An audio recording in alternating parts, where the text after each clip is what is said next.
जो व्यक्ति निंदा चुगली करेगा वो ना चाहे तो भी परेशान रहेगा, क्योंकि वो निगेटिविटी उसके साथ है ना। भाई एक बात बताओ, माचिस है, माचिस की तीली निकालो और जरा जलाओ, तो माचिस की तीली किसी और को बाद में जलाती है, माचिस की तीली स्वयं को पहले जलाती है। बात सही है कि गलत है?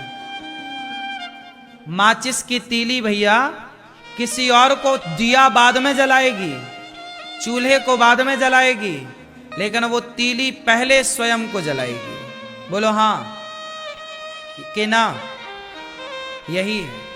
इससे सीख ये मिली कि जो दूसरे का बुरा करता है, दूसरे के बारे में बुरा सोचता है, उसका बुरा वो कब कर पाए ना कर पाए, पर खुद का बुरा पहले कर लेता, खुद को पहले जला लेता है। आप दूसरे को जला पाएंगे अलग विषय है, कब जलाएंगे, कितना जलाएंगे, लेकिन स्वयं को पहले जला रहे हैं आप। ये निंदा और चुगली के साइड इफेक्ट।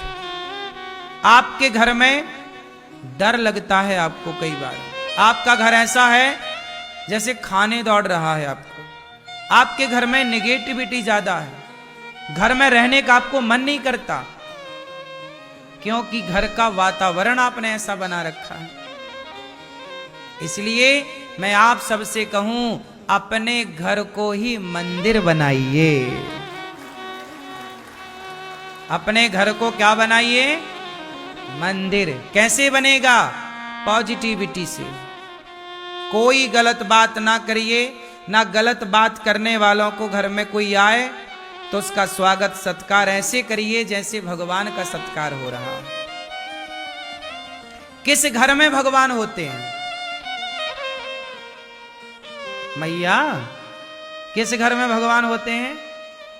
जिस घर में अतिथि का स्वागत सत्कार होता है, उस घर में भगवान होते हैं। अब क्या हो रहा है घरों में?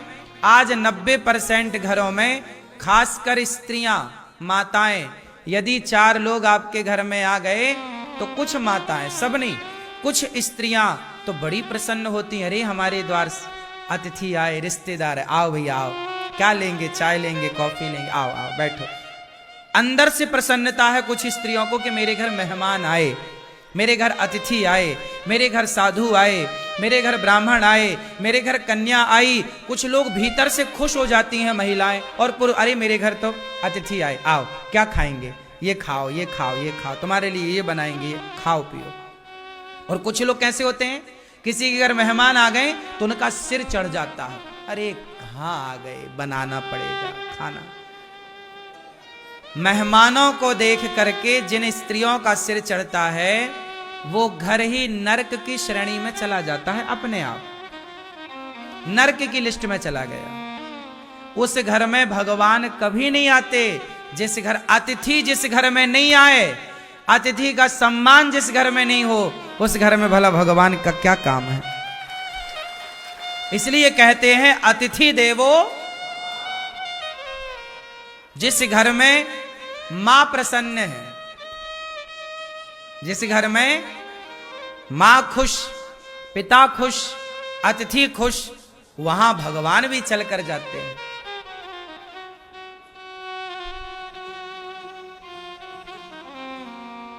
सही है? इसलिए मेरी मां, तुम गृहस्थ हो। वो स्त्रियां अच्छी नहीं होती जो अतिथि को देखकर मुंह बनाती हैं। वो स्त्रियां परम सौभाग्यशाली होती हैं। उन स्त्रियों से घर की शोभा होती है जो स्त्रियां अतिथि को देखकर प्रसन्न हो जाएं कि आज हमारे को भगवान ने सेवा करने का मौका दे दिया है, किसी को आज भोजन बना के खिलाने का अवसर दिया। अपना तो तुम रोज खाती हो, रोज बनाती हो, लेकिन जो किसी और के लिए बनाए खिलाए, साधु संत, दीन दुखी, ब्राह्मण, कन्या, तब ना आपके घर में अतिथि के रूप में भगवान ना जाने किस रूप में नारायण मिल जाए। इसलिए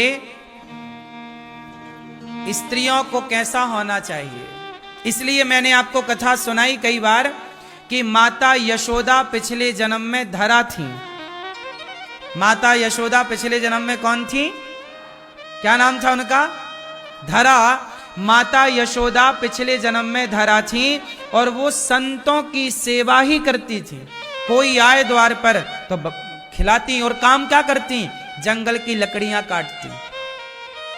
पति पत्नी दोनों, नंद बाबा और यशोदा पिछले जन्म में ये दोनों पति पत्नी थे, और दोनों जंगल की लकड़ियां काट के बाजार में बेचते, जो पैसा मिल जाए तो द्वार पे कोई अतिथि आए तो खवाते थे। एक दिन इनके द्वार पर भगवान आ गए, और भगवान के लिए इन्होंने, जब इनके घर में खाने का रोटी नहीं थी तो किसी से मांगने चली गई कि पैसा उधार दे दो। उसने कहा कि तुम बड़ी सुंदर हो, बहुत अच्छी दिखती हो, यदि तुम अपने स्तन हमें दे दो तो हम स्तन लेकर के और फिर तुम्हें पैसे देंगे। मतलब वो आदमी चरित्र का खोटा था, माता धरा के चरित्र को चाह रहा था। पर माता धरा ने कहा कि तुझे मेरे स्तन चाहिए? हाँ। तो माता धरा ने अपने शरीर से अपने चमड़े को काट दिया, स्तनों को काट दिया, काट कर दे दिया, ये ले। और पैसे उतने लिए जितनी जरूरत थी, बाजार से सामान खरीद कर संतों को जब भोजन कराया तो संतों ने कहा कि ये आपके शरीर से रक्त कैसा?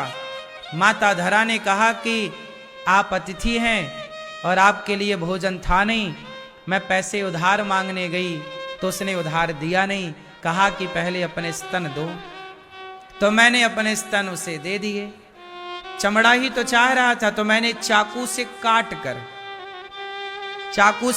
कर अपने स्तनों को उसकी हथेली में रख दिए। भैया तू ले, स्तन चाहिए ये, और पैसे लेकर मैंने भोजन आपके लिए तैयार किया। पूरा शरीर खून से भरा था माता धरा का, साड़ी पूरी गीली।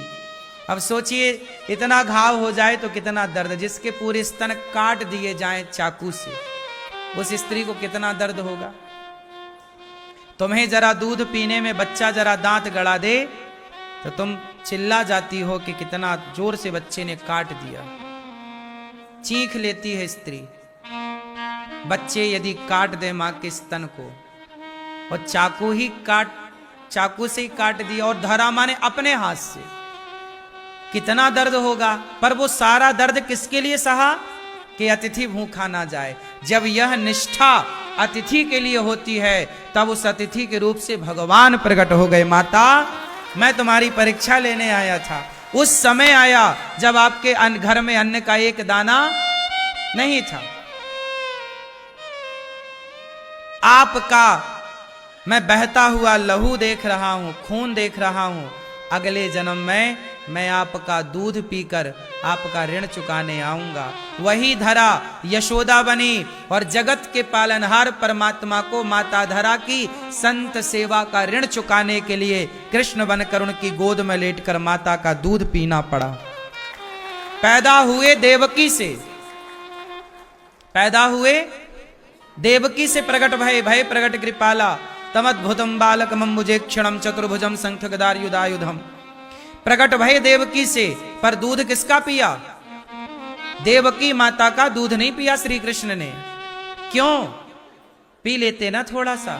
नहीं, माता का पीना है दूध, क्योंकि पिछले जन्म का ऋण चुकाना है।